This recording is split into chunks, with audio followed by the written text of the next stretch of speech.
మొదటి జీతం ఆ ఫీలింగే వేరుగదా. స్వాతంత్ర్యం వచ్చేసిందని సంబరపడతాం.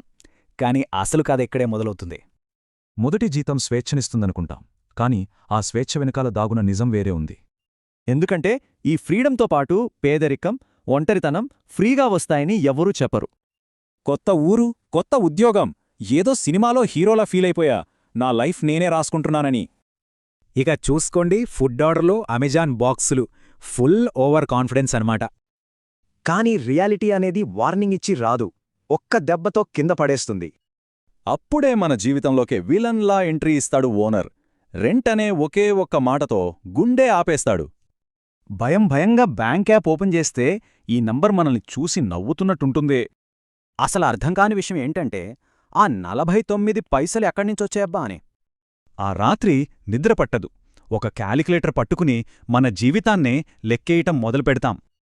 అసలు ఇల్లు వదిలి ఎందుకొచ్చా, ఆ పిజ్జాలు ఎందుకు తిన్నా అని మనల్ని మనమే తిట్టుకుంటాం. చివరికి ఫ్రిడ్జ్తో కూడా గొడవ పడతాం, నువ్వెందుకు ఎప్పుడూ ఖాళీగా ఉంటావని. అప్పుడు మన ముందు రెండే ఆప్షన్లు. నేను రెండోది సెలెక్ట్ చేసుకున్నా. ఏడుస్తూనే ఒక ప్లాన్ వేయడం. ఇక ప్లానింగ్ షురూ. సగం జీతం కనిపించకుండా మాయం చెయ్యాలి. అదేనండి ఆటో సేవింగ్స్.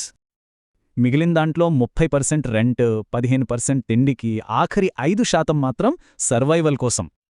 ఆ 5% సర్వైవల్ ఫండ్ నన్ను చాలా పెద్ద గండం నుండి కాపాడింది తెలుసా. ఇక లైఫ్ స్టైల్ మొత్తం మారింది.